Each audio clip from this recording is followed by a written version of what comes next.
His second, team third.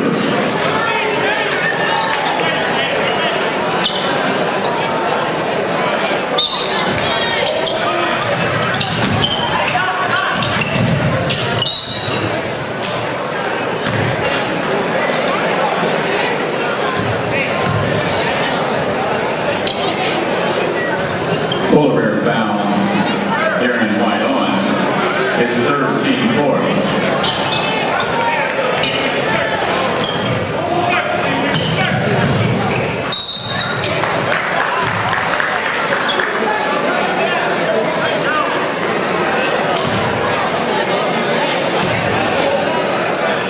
Woodward foul, Darren White Owens, his fourth, team fifth.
Shawnee has it underneath the basket.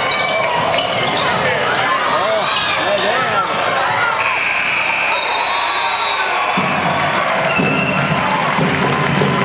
Reminder, please take your seats. Hall of Fame induction ceremony.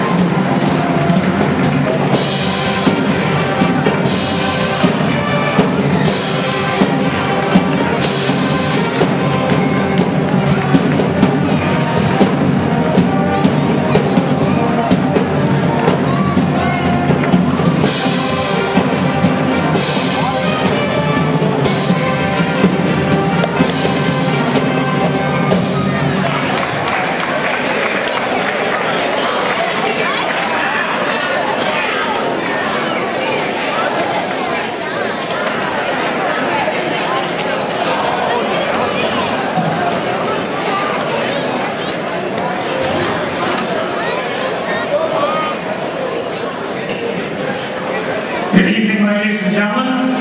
Welcome to Shawnee's Lappin Gymnasium and the Shawnee Athletic Department's 19th Annual Athletic Hall of Fame induction ceremony. At this time, I would like to thank a couple people. First of all, Ms. Brenda Cotton, our athletic director, who puts this whole program together. And a special thanks to our Boosters Club that sponsored. Also,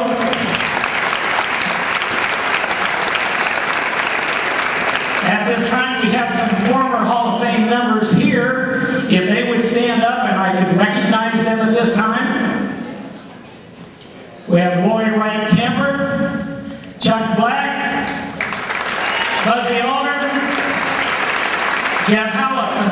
Anyone else here? Thank you for coming tonight. Now I'll turn it over to Ms. Cotton for tonight's induction.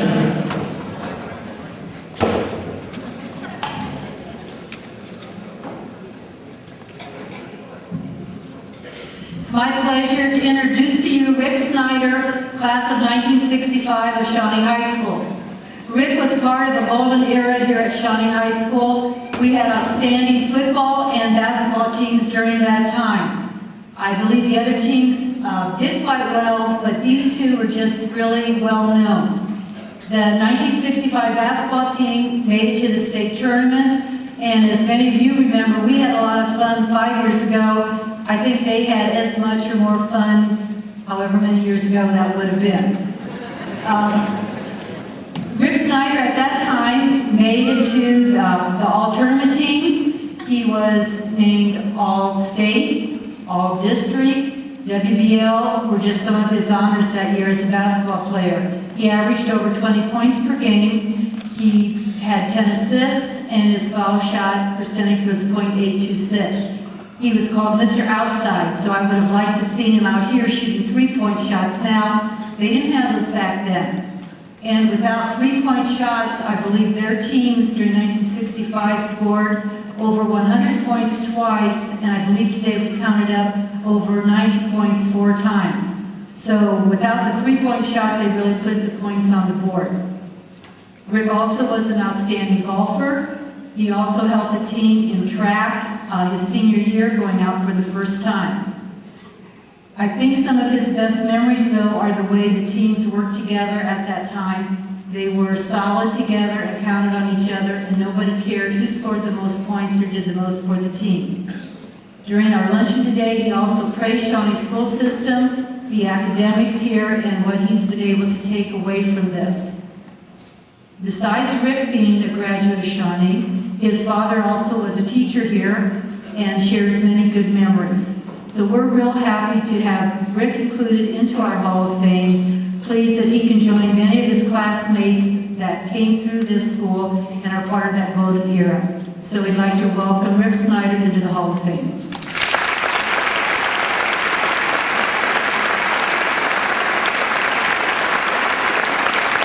Thank you. It's hard to imagine it was 40 years ago this year when I got to put tennis shoes on and run up and down this floor. Doesn't seem like it's been that long. As we talked about at the luncheon this afternoon, many of the lessons that were learned at Shawnee happen in the field of athletics, but also academically. Having had a chance to spend the last 40 years in Indiana, Colorado, and the last 18 in Georgia, I have seen a lot of schools, and I will tell you what we have here is a treasure.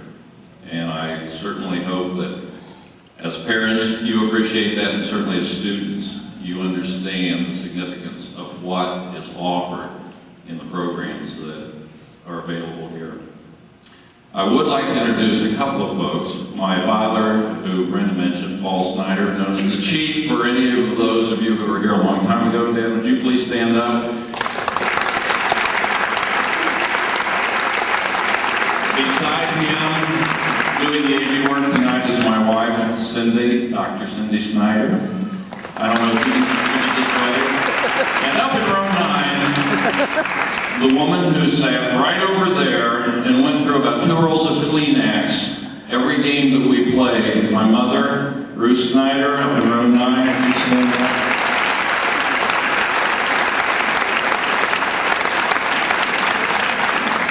As we talked about this afternoon, the memories that we all took away from Shawnee were terrific, and it was, I think, a golden era. And we had a lot of fun.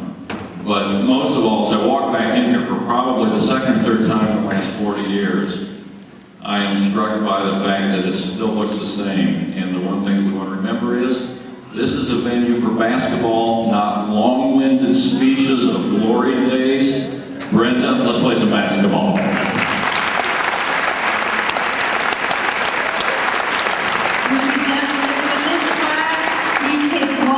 As many of you know, we have all the other people who have been nominated and inducted in the entryway to the east of the gym.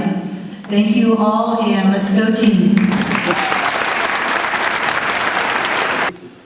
The cameraman, camerawoman, camera person for today is my wife, Cindy, and we've only managed to stay together for 36 years so far. It may last, we'll see. Good start. But Cindy is a school teacher who is on loan to the Department of Education in the state of Georgia. She is basically one of the primary authors of what will be the new curriculum for high school English in the state of Georgia. So Dr. Snider is busy doing that these days. Also happen to have my mother, Ruth Snider, who is right over here. When I graduated from Shawnee, the Kleenex stock went down 50% because Mom always sat in the front row by the scores table with a wad of Kleenex during every game and basically managed to get through boxes of that. And the last person I would introduce is my father, Paul Snider. Many of you may know him as, or remember him as the chief, who was at Shawnee for more years than either one of us will care to acknowledge. And then left in '67, went over to Purdue, and was the initial coach of the women's golf team, thank you Title IX, and was at Purdue for 18 years. Retired just long enough to say retirement doesn't work, and at the age of 81 is now substitute teaching in Tippecanoe County almost every day. So, and as Dad says, if you stop, you die, and I don't think that's going to happen for a long time. So those are the folks I have here today.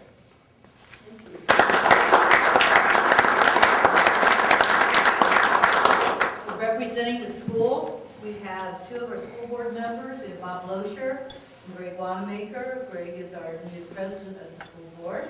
We also have our new superintendent, Mr. Paul Nardini, also serves as middle school principal at this time. So he's a busy man this week. We have our high school principal, Don Wade, and his wife, Kay, and our assistant principal at the high school, Rose Ulrich, at this table. Table over here, we have Steve Stern, who serves as my help in the athletic office. He's retired and is back part-time in the district. Guests then, I guess, of the school and or Rick Snider would be Don and Linda Bruns. Classmates like Denton Sullivan and Mrs. Sullivan. We have Mike Noble, Dan Klopp, Rich Stedke, and John Stedke. So we welcome all of you, and I'm sure your being here will help make this a good occasion for Rick. At this time, we'd like the guest of honor to go ahead and start with the meal. And he also played track, or ran track, I should say, his senior year. In golf, he earned medalist honors 3 times, not medalist honors, but he placed high in the WBL tournament his sophomore, junior, and senior year. The team won championships during that time. He also had low score one year in the qualifying round of the Lima City Golf Tournament. And I think he must have passed that on to Bruce Burton now because he seems to be playing that quite frequently these days. Basketball, Rick was known as Mr. Outside, and as Coach Duham said, he was known for his accuracy and his agility. I believe you averaged 20 points a game your senior year, 10 assists, and .826 in your foul shot percentage. Received a lot of recognition when the team went to state. The team in 1965 went to state, and at that time I couldn't find out, were there just 2 games played down there? Okay, and you lost like this. We lost the first one. First one. And then we went home. And you went home. But as some people have seen, and we've talked about recently, you all got to drive the red Ford Mustangs when you came home. So that has been quite a conversation, and I will say that that came up frequently about 5 years ago when we were fortunate enough to be able to go to state. A lot of things were dredged up. Memories came out, and people were saying, well, we remember this, or this is what happened back then. So fortunately, during my time at Shawnee, we've been able to experience going to state, and it's quite a trip. In basketball, lots of honors, recognition for you as far individually, but I think that the whole team, from what I was able to read, played quite well together as a complete team. That it wasn't just a bunch of individuals out there trying to do their own thing, that they bonded together, and people off the bench were making big contributions as well. And I believe one of your quotes at one time was, I play golf for fun, but basketball is the sport I work at. And that was when you were interviewed by one of the sportsmen at some point. But some things that he didn't tell me in information, nothing bad, was that he was his class president for 2 years, junior and senior year. So he had certain responsibilities for his whole class, and I don't know what those might have been at Shawnee at that time. And also you were the first king of the Gold Diggers Ball. You didn't tell me that one either in the information you sent me. So I had to do a little bit of searching. And so we are quite happy to have you included in the Hall of Fame along with all the other distinguished people that are in the Hall of Fame. And I can tell by the brief conversation that you've given us about you and your wife and your careers now that you have succeeded quite well. So what you learned at Shawnee High School must have taken you well into your career as an adult. So Rick, if you have some things you'd like to share with us. A short rebuttal? Sure. But then remember, your teammates can come back after that. Well, first of all, it was absolutely an unexpected honor. I mean, after 40 years, for goodness sakes. I mean, I wasn't even sure we were writing back then. Everything was sort of hieroglyphics or before writing took place.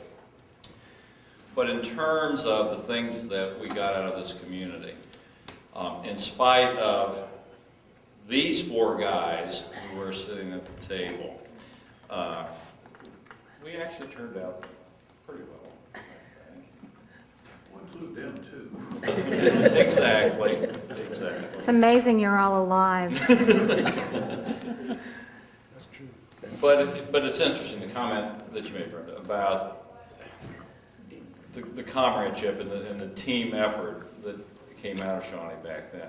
I think Dean Gallup, who was a barber in Lima years ago, and I don't know is he still here? He was, one time Lima News asked him to talk, and this was several years later, about athletics at Shawnee, and he described it as the golden era of Shawnee sports. I mean, the couple of classes ahead of us with the football teams, which were legend, and we were able to sort of keep that tradition going in just about every sport during that period of time. And I think it was just one of those kismet moments where you just had a lot of guys and a lot of great coaches, and it all just sort of coalesced at the same time, at the same place, and that was kind of fun. We always thought that coming in second place belonged on other schools' resumes and CVs and agendas. That was not ours. And we were fortunate enough to be able to do that. But we were talking about some of the more humorous moments. For example, when our senior year, Gary Duhame, new coach, and we were going to have preseason conditioning because at that time in the state of Ohio, you could not have a basketball in the hands of your players before whatever magic date it was at that point. So we were in the gym, which was locked from the inside, playing volleyball, which we could do.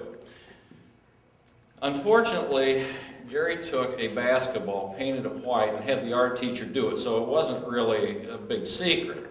So we're standing there running 3-lane drills, and one of the side doors they had forgotten to lock. Martin Stahl, who was the superintendent of schools at Shawnee, walked in the room. We're standing there with the basketball. So we quickly got the nets out into the middle of the floor, and while Gary was trying to save himself with Martin Stahl over the side, we spent 10 minutes playing volleyball with a basketball. It took 2 weeks for everybody to get their knuckles back in place. But the basketball season of '65 was certainly a good one, and it was sort of interesting to see the way the community came together. I mean, it was a community team, because that was really the first time we had ever gone quite that far. And it was fun. I mean, it was just fun to see the whole group pull together like that, and that was neat. But in terms of, personally, as I look around the room, and, Don and Linda, Don was doing, and Linda were doing all kinds of musical stuff. Wasn't the first orchestra composition of Tequila, wasn't that something you helped put together? I mean, I can't believe you remember that. that's an interesting thing about Alzheimer's, they're just those things way back there that... Well, we played that at every basketball game in the past. Exactly. And that was a lot of fun. But on the way over, thinking about, how this all came to be. I mean, certainly, I would think the first place you've got to start with the thank yous would be to the community. I mean, you look at what Shawnee had at that time, and from what I've heard, still pretty much exists today. I mean, you had a community that raised children, and it wasn't just parents, but it was a community. Great school, great teachers, and I think, you know, as you look at how I think we sort of turned out okay, that had a big part of it. You know, and I would certainly like to offer some thanks to the parents of me. Without that kind of support would not have happened, and certainly to my father. It's nice to be able to do something like this with a parent who is still here and say, you know, this is as much yours as it is mine. And that's the way I feel. Dad was always there, not to push, but if we wanted to play catch, he was there. If we wanted to shoot, he was there. That's why we had 3 baskets in the driveway and in the garage and in the basement. Regardless of how cold it got, we always had a hoop to shoot at. But without being a pushy parent, and now that I've started doing a little coaching in the middle school, you see pushy parents, but that was never the case, but it was always available, and it was always there for encouragement and support. So thank you, Father. Good job. And it was nice to see, speaking of Mr. Burton, that thinking of some of the heroes that I looked up to, I mean, you can start off with Sonny Converse and Neil Riffle, and these names, maybe for Jim Heil, who will remember some of them. Jerry Bertram, Joe Sarakitis, Jim Heil. I mean, I remember watching you play baseball, and I was not big when that happened, because you're very old, and of course I'm not. But I will tell you, as I got through my high school career, one of the things I thought about was remembering those guys that I said, that's who I want to be when I grow up. And then watching the kids and the folks who followed us to say, okay, what can I leave them so that we can keep this wagon train rolling, so that Shawnee will always be number 1. And I think for a good number of years, at least in many of the sports, we were able to do that. And, you know, to see Stretch again, we made a vow. He won't tell the stories, I won't tell the stories, and our stories off the court will be safe with each other. But what an addition he was to our team. And we would not have gotten where we did in '65 had he not been here. I was reminding him of the Piqua game. They had moved it because Pick was rated in the top 10, we were rated in the top 10, so they moved it to Hobart Arena. Got Dayton Chaminade to play Troy that night. Big doubleheader, lots of press. And then, as he will tell you, would play good games and then not such good games. That night, I mean, it was just fun standing out there and watching you go to town. But 25 points, 20 rebounds, I mean, it was just, tell me when you're done. I'll mop your brow. But the most important thing is being able to come back and frankly, you know, being away as long as I have been, having a chance to see all these guys. Because it's like, you know, Art Garfunkel says, the old friends. Because with the old friends, you can't tell stories and you can't get away with a lot of garbage because they know who you were. And that's kind of neat too. But anyway, for those of you who I've just met today, it's so nice of you to come out. We really appreciate that. And like I said, I'm very honored, very humble to be part of this group. And thank you.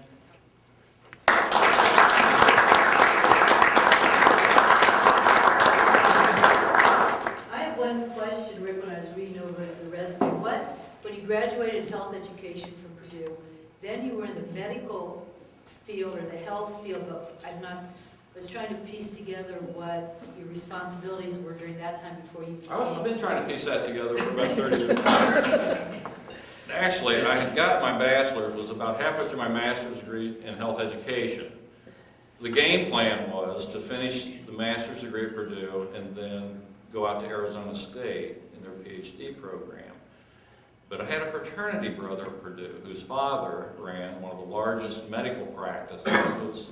It was just a clinic, but it had a lot of physicians in it. I think now they're up to 100 in the clinic. And he said, I need an assistant administrator, which was really medical business.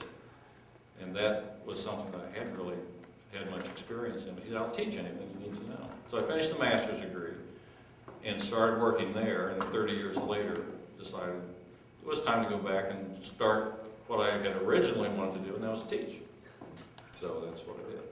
And now I'm back teaching. So that's the 30-year story very quickly. Floor is open for anyone else who would like to contribute to the history of Rick Snider and Shawnee.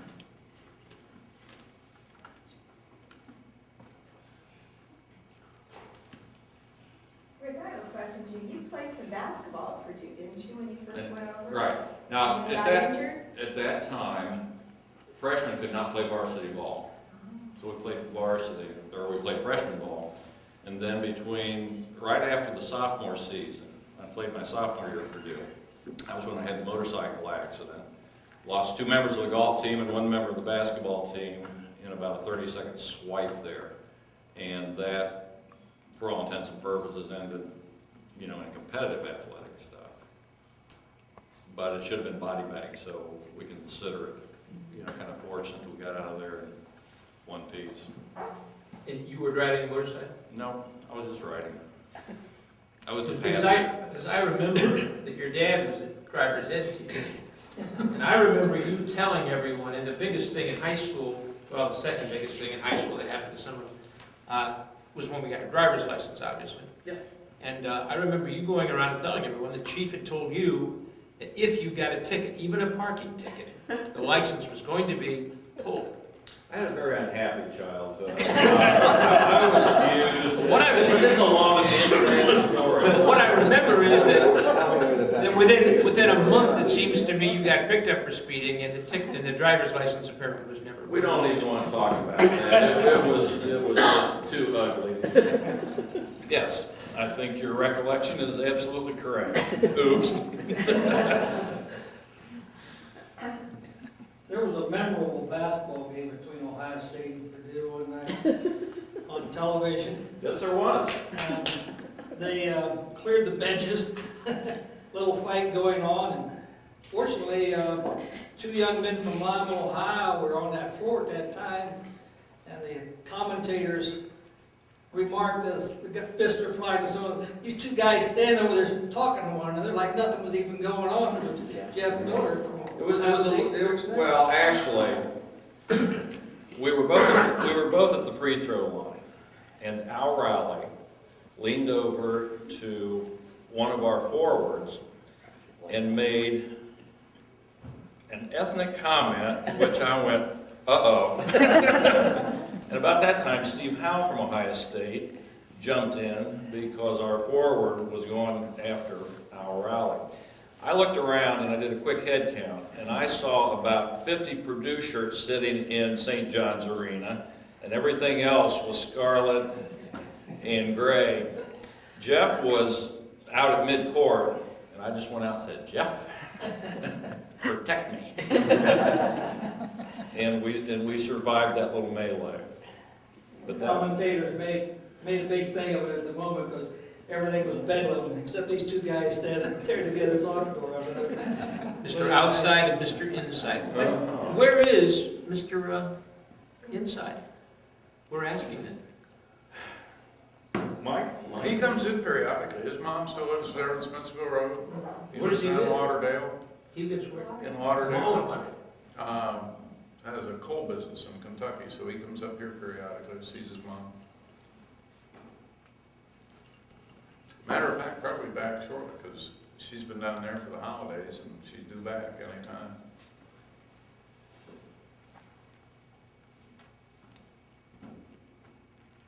Tell them about the Mustangs. This was shortly after the season was over. Ford, which was fairly new in Lyme at the time, decided they were going to have this promo, which we knew nothing about, but they said, we'd like to honor this Shawnee basketball team, so we're going to have a little dinner. Come out to the plant. So we go out to the Ford plant and have, the rubber chicken and stuff, and you know, everybody does whatever chatting they're gonna do. And the fellow from Ford gets up and says, you know, we'd like to really extend our appreciation for what you folks have done for the Lyman community. And with that, they had one end of the room which just had a curtain across it. And they pulled this curtain apart, and there sat, I don't know, 17, 18, brand new, fire engine red Mustangs. And he said, you folks will have the use of those cars. And they came around and gave each one of us a set of keys for the next 2 or 3 weeks. No strings attached. Get in the car, drive it home. Maurice Claret, was he on that team? He was our agent. I must say that we kept the Shawnee Police Department busy for those 2 or 3 weeks.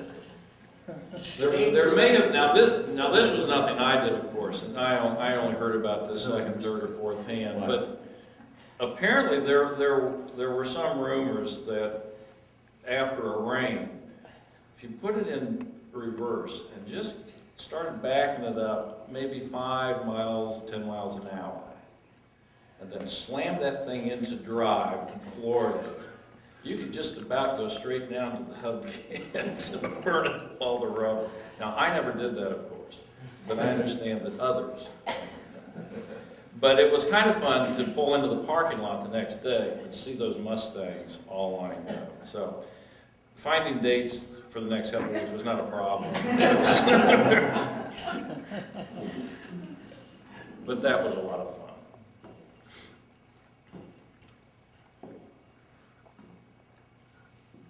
Denton was talking about when Coach Duhane arrived.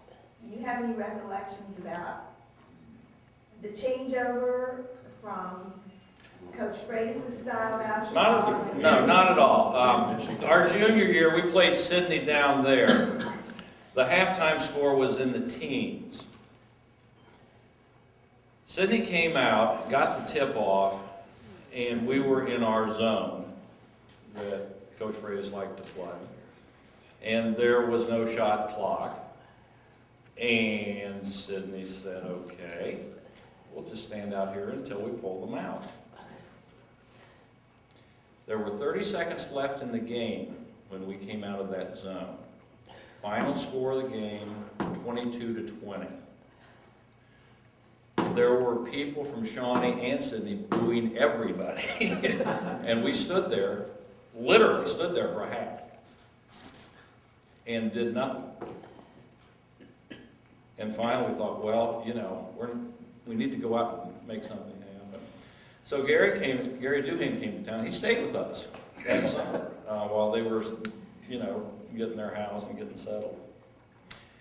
And of course, as I mentioned, you cannot have summer ball, or you couldn't now. I mean, now it's sort of anything goes. But there were some playgrounds up in Toledo, and that's where Gary was from. And about once a week, we would make, you know, just sort of an extemporaneous thing where the guys would sort of get in the cars, and we had a few plays that we'd found on the ground that we might want to think about, you know, plugging in, and went up and basically spent the summer scrimmaging Toledo teams out on the playground, no coaches, just happened to run into these guys at the exact moment when they were there in practice. But it was interesting, in looking through the scrapbook not long ago, I think it was the Bell Fountain game. And I think that was the only game that Gary Duhane ever yelled at us at halftime. And we had had a miserable first half. We were playing down there. Absolutely horrible. And he came into the locker room, and I mean, he just lit it up. I mean, we did better the second half. I think that was the half we scored 70 points, which is not bad for a half in basketball. I think we ended up with 111 that night. And no three-pointers? No three-pointers. Part of the problem down there at Bell Fountain, if I recall, because Shawnee was a fast-break team, Bell Fountain's old facility had an out-of-bounds line was 3 feet from the wall. And this kid over here used to take off about the foul line and take a drive-in layup. Of course, where did he find himself? Flat against the wall. So the fast break kind of got shut down because they couldn't fast break. They couldn't run into the wall very often. So it took a while to get a different offense in gear. Yeah, Coach knew how to do that. Yeah.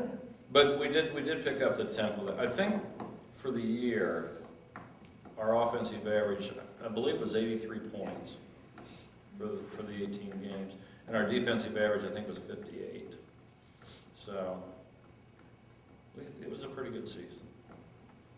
Rick, do you remember the first meeting we had with Coach Duhaney? And we all sat around the table. Drew plays?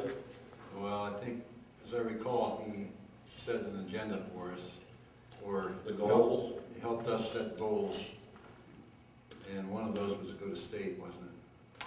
Actually, I think it was Wednesday. I forgot about that.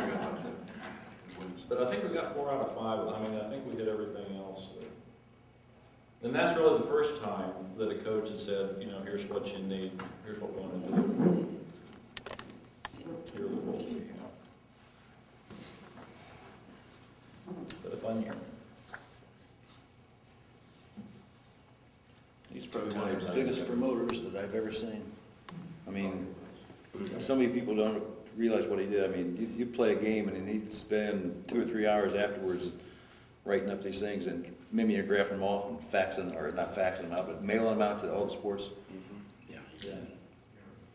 But it was interesting, when we went down to Columbus and lost, you know, that was what, 25-1, and now the seniors, we were done, put a fork in us. But in the locker room, he was talking to you, and he was talking to Zuber, and the juniors and the sophomores coming up, you know, and basically saying, canonize this moment, gentlemen. What do you want to have happen next year? And I mean, you know, that's how you keep that legacy rolling along, by doing those kinds of things. And you did. Yeah, we had a few trips to Toledo. You did. A couple to Columbus within the following summer.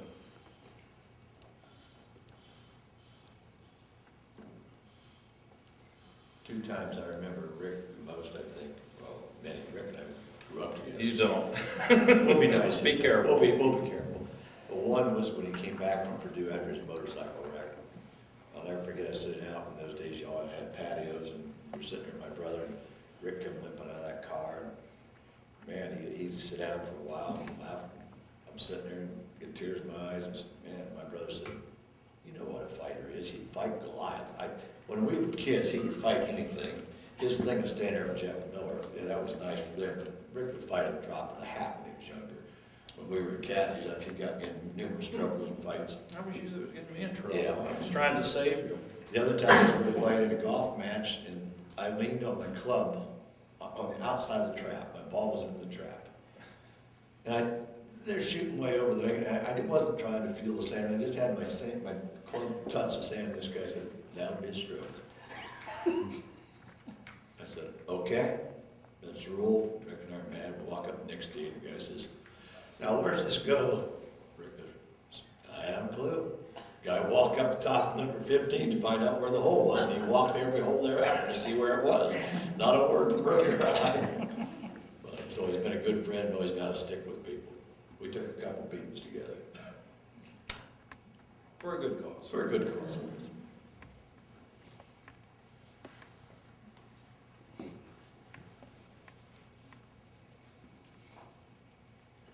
Well, if nobody else is gonna say anything, I gotta say something about Snider. We were the humor of junkies. We were kind of the outcasts because you had to live in Berryman back then, man. You were cool if you lived in Berryman edition. And we were Cridersville rats or whatever. In fact, do you have a Cridersville phone? Yeah, so did I. 3 minutes, and the conversation was up. We had to hang up and dial back. That was fun. Yeah, over party line, yeah. Over there. Bruce on there again, okay. Anyway, though, you know, I think that back then we had some great classes. But one of the things I think that was good about them was we all grew up together. We all started at Little League Baseball, and I remember when Dan Klopp got whacked from behind, he was catcher. until he got whacked from behind with the ball bat, knocked him out. But I mean, we all grew up together, we knew each other, and I think that's the chemistry that was going on in that basketball team or the football team. Everybody knew where everybody was going to be, and I don't think that we, and the other thing is everybody knew their place. Ron Core, who was probably one of the smartest guys in our class, he knew his place. He was not a dynamic athlete per se. He was a smart athlete, and he knew when to shoot and when not to, because he was not Jeff Miller, Mr. Inside, or Snider that had wheels. Rick was I was probably the fastest kid in the class, but when you gave him a basketball, he could beat you. Now, without the basketball, I could beat him, and I never figured out how he did that. If you ever saw him dribble down that court, it was damn amazing. I remember in football, when we were at the junior high side, we were out there just sweating like asses because, summer football in August.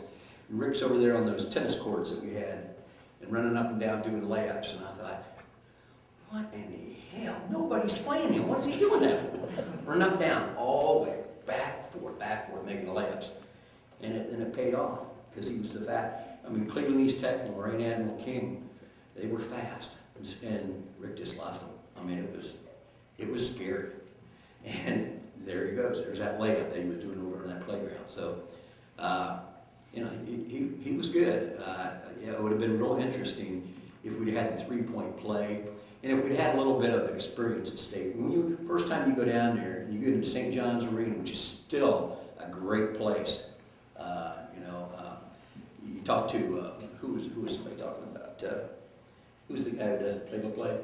Hoskett? Yeah, Hoskett. He still says he likes that better shot in the state. It's just a great place. But you go down there, and the place is filled. There's 17,000 fans. And we're little guys from Shawnee.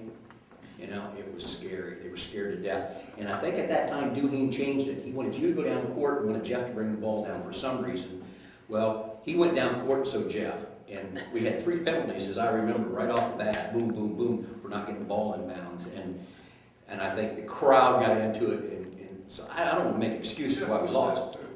Yeah, Jeff was sick too. I'm not trying to make excuses for it, but I think we were the best team in the state in football my junior year, and in basketball our senior year of anybody. And the camaraderie we had in that class, and the athletes, but the coaching was unbelievable. Now, when I played football, we had a 33-game winning streak, and they didn't have playoffs back then, unfortunately. Or I think we would have gone. I don't think there's any question. Especially if they had divisions. Now, we were in Division I, but back then we would probably have been, if they would have divided the way they do now, we would have won it. And then they did good in baseball. I think they got beat by, that was when Steve Arlen was pitching. I mean, he wasn't too bad for San Diego Padres. So, I mean, when you think about all the athletes that were in that 3-4 year period, it was something else. And, like Rick said, I remember my senior year, we lost 2 games, and everybody thought we were shit. Because we broke the skid. I mean, how can the coach started putting in the sophomores and stuff because he thought this year's over. You can't go to state. I mean, if you're not going to win them all, get out of here. And it was like, I remember one time another day about, just throw this out there. Everybody talks about Jim Young and how good of a coach he was, and he sure was. But one of his sayings, and it was funny because the other day I saw this guy and he said the same thing. It was, don't get beat deep. DGBD. And it was always on your locker and all that stuff. One game we were up, I don't know, like 35-0. And I took a bite on defense, and they threw it over me. He yanked me out and I ran for weeks after that. They didn't even score. But I got beat deep. And everybody in our class knew, you're done. You've had it, man. He's going to kill you. And he tried. But it was coaching, and it was everything. But though, at the time, I don't think we knew what we were doing. I mean, I don't think we knew how good our class was. It's too bad we didn't then. But when you go back into the gym now, and you look up there and you see 62, 63, 64, 65, 66, you know what we created. And that was an attitude that I want to be, just like Rick said, he wanted to be like Sonny Converse or something like that, or John Stedke, who was, I'll say something about John Stedke being over here too. You know, John Stedke was probably the last athlete to do baseball and track the same time. And I wish I would have done that, but, did you do that? Sure. Oh, Track and golf. at the same time, I mean, I wish, I would have done that, because I like baseball now. But anyway, John did all 4 sports, and I remember John too, playing basketball, and some guy got away from him and he tackled him. I still remember that. He didn't know what to do, and he thought, oh shit, so he reached out and tackled the guy right around the legs, the best tackle he had all year. But of all the guys, you know, we all grew up from the first grade on. We didn't have people come in and out until Denton came. But Denton was a nice addition, and Stretch, or whatever you call him. But you know, I remember when Denton started playing, he was typical big guy, clumsy. I tell you, towards the end, he knew how to do it. That's why I say that game when he got 20-20. You know, he worked real hard at that sport. But it was a great era, and I just keep thinking Shawnee's going to come back up again and gain that, but I don't know. But anyway, Rick was getting back to Rick. He was a pleasure to watch. When I was in little basketball or junior high and all that, I always had to guard him, and he had to guard me. And we were 2 of the probably fastest kids in the class, so it was pretty entertaining. But like I say, with the ball, he was just fast as anybody I've ever seen. So anyway, congratulations on him in the Hall of Fame, and that was a great run we had back then. You should have been in it or sooner than that too. I thought you were already in there. I was in the same class, and neither one of them would admit it, but Marshall Brony could outrun either one of them. Now the truth comes out. He's right.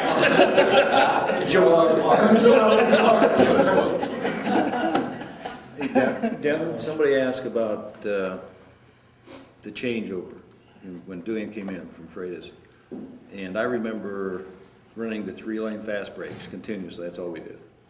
And I didn't play at all. I mean, I was on the team, but I didn't play. I never saw the court. These guys were playing. But we ran those fast breaks, and Duhame was technical about a lot of things, and he was always on Rick about shooting layups. He always wanted to hand over the top, and Rick had this thing about coming down through the middle or on the side. He'd give it one of these, give it one of these. And I remember one night he said, "If I ever see you do that again, just don't even turn around. Just start running up and down the court, and I'll tell you when to stop." And I don't think he ever broke it of it, because it's still every once in a while it'd come through there and he goes zip, zip. I mean, he was fast. You talk about fast. This man's fast. He'd come through there and he'd throw it this way, and during the game he'd come down and he'd throw it like this, and he just and you just take off and run. I swear you did.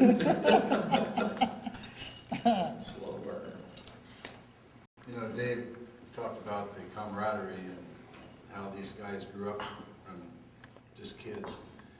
And it's very true. And I came to Shawnee as a freshman, and very clumsy, and I don't think the coaches, they had a vision for me. And but the thing about Rick and the rest of the boys were they accepted me right away. And I never felt like an outsider, and that made the team gel. And if they would have rejected or felt they were better or whatever, I think it would have been much more tough to do what we did. But I give Rick and Jeff and those guys a lot of credit for doing that. Danny, is it true that your belt was a jump rope? I remember you were about a South where all they let you do was jump rope, if I recall. They did everything. They Doc Baker wanted to hypnotize me. I wasn't a real motivated person. They got Cleo Vaughn from Ohio State to come down and work with me, and I can still hear ringing in my ears. He put me under the basket and throw the ball up Denton, up Denton, up Denton. Over and over again, until I learned to really get up and rebound. Well, this isn't about me, so I don't want to go on, but yeah, they took a string bean and made outlet passer out of me, I guess. Just get it to Rick Snider, that's all. Get it to Florida Rick. state champion. The black hole. You get it into his hands, you move down the court to Jeff, to Zuber, scored some points, and we made a lot of points. How many 100-point games did we have? Couple, maybe. Well, we had Cleveland was that four. I don't, and I think when we ran out, that was close. No, There was a lot. just concerned about the W's. Let's get the W.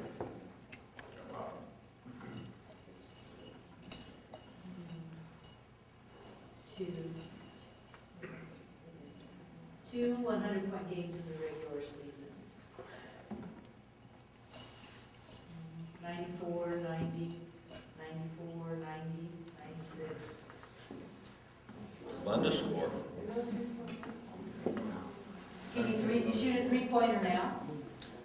I wish we'd have had a three-pointer now. You try to, what was Miller's top 40s, 46, 40? 40 something, yeah. And you try to tell kids, the team a couple of years ago that went to Columbus, my daughter cheered on that team, and she got to cheer at the shot, and trying to tell those kids, without 3 points, these guys were doing 100-point games, 90s, Jeff had 40-some points. Just amazing. Up and down the floor. It's just amazing. And to go from Freitas, Boo City, to, you talk about going from standstill. If you were 3 points ahead in the last 5 minutes, you just stalled that, and you won by 3 points. Yeah. He had to be the worst coach in the world. Just tell me. How do you really feel, Dave? No mince words. You're equivocating. That's pretty bad when your fans lose everything. And you're out there going, that's what I gotta do, man. I'm holding the ball. He had one thing, and it was, they can't score if they don't have the ball. And, jeez, that's a genius. The camera has a microphone. I don't think he's probably in jail with that. Yeah. One of the assistant coaches at Cleveland East Tech, from Lima, Bob Harris. He was a pretty good athlete at Lima Central and at Finley College. He was one of the assistants. He said at halftime, in the East Tech game, the guys were coming and saying, "Coach, where these guys come from? They're not supposed to be running like that. We're supposed to be doing the running." Shawnee was outrunning them 2-1. They just weren't, they couldn't quite figure it out. And they got beat.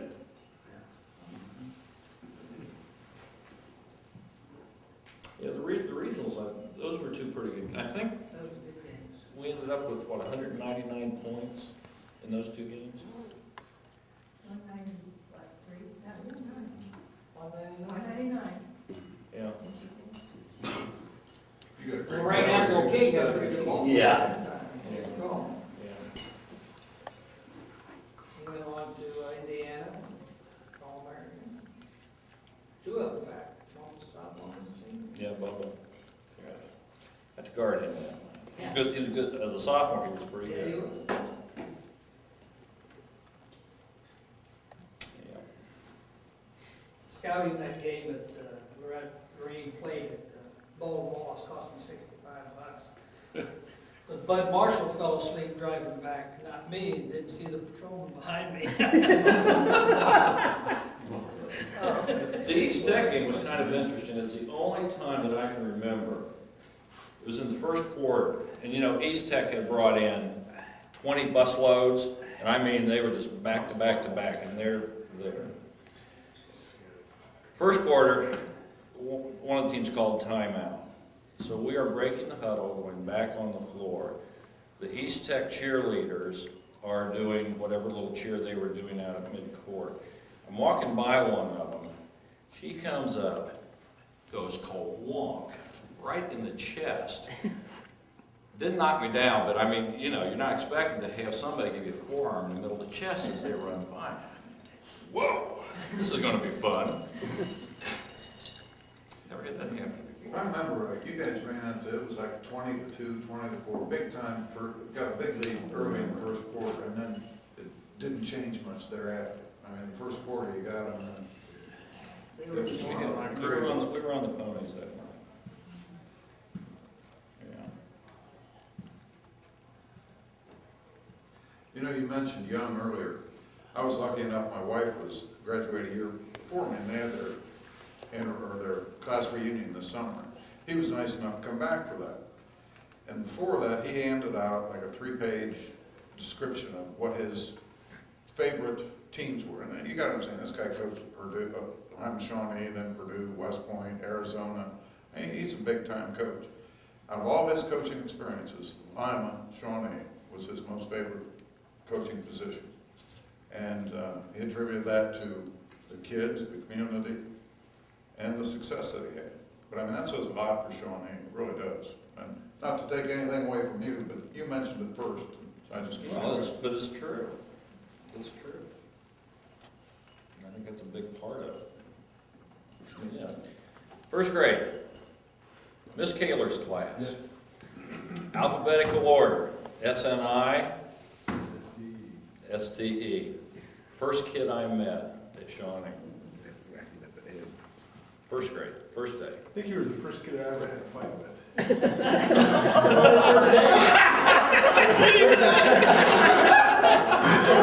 He kept trying to put my ponytail on me. It was a great time, though. It was a great time to be an Indian. Yes, it was. It was just, it seemed like a mixture of a bunch of young farm kids, pretty unassuming, and parents that were pretty unassuming in general, and a bunch of young coaches. They were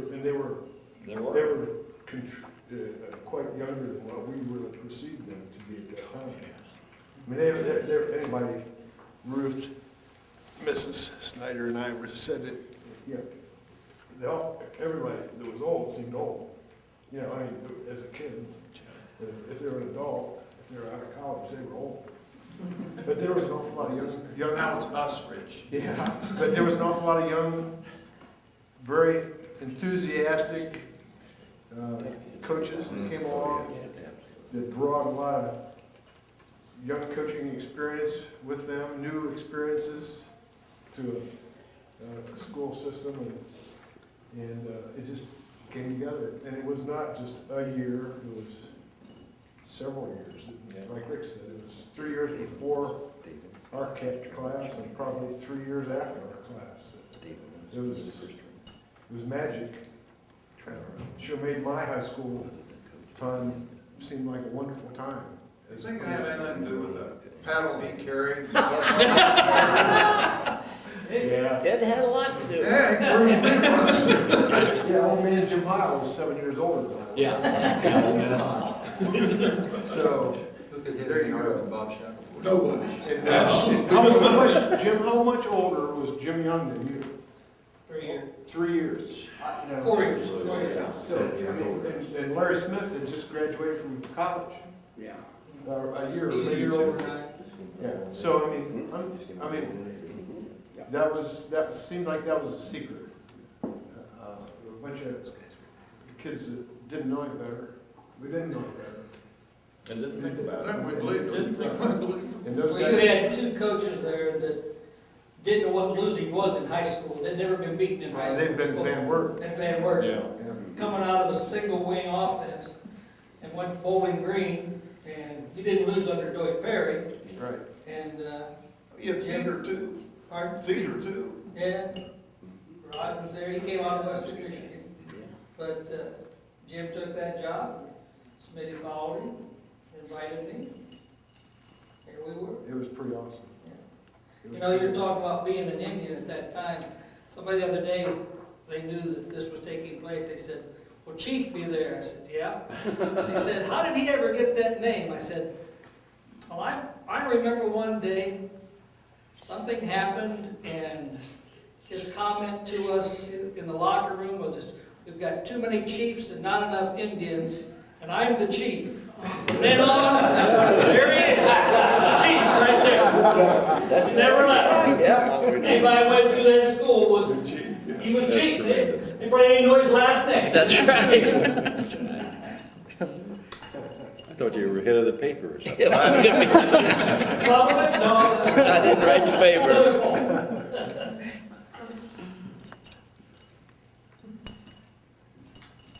But I'm going to say this, I don't think a lot of you people really realize what Shawnee was.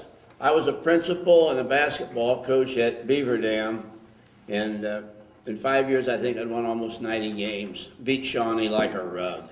We were in the same. And one Christmas, Mr. Lappin drove in my driveway at Beaver Dam. He says, Paul, he says, I want you to be my basketball coach and teacher at Shawnee. And the thing I trained hundreds of teachers while at Purdue as teacher training. And I always mention the faculty we had at Shawnee. We had a faculty that was handpicked by Mr. Lappin. If he wanted somebody, he went out and got them. And money was no problem because he'd pay you more than anybody else would. Maybe only $100, but it was money. And I think that is one of the things we probably had, in my opinion, and I've been in hundreds of schools, the best overall faculty, not only coaches. We had great coaches, we had great faculty. Any of you people went through junior high with Mary Lenhart, God bless you. Because she taught you English. Rader would teach you math. And I'm telling you, that is a thing I do not find in schools today, and I'm still teaching. I do a lot of teaching, but I think you're so fortunate to go through the golden years, athletically and academically, because I just amazed at what you people have accomplished. Yeah.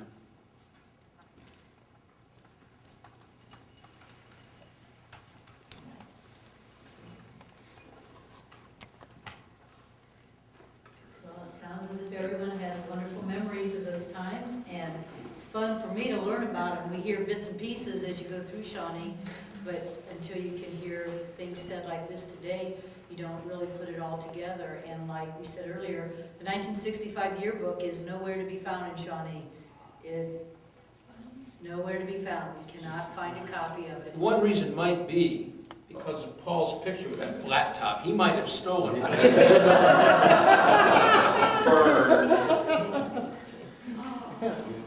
But I thank all of you for coming and sharing your memories. You're welcome to stay and reminisce as long as you like. Eat more pie. If there's anything else there's things up on the table. I brought some trophies over from school. But I'm so glad that so many of Rick's teammates were able to make it to share this day with him. So, thank you all.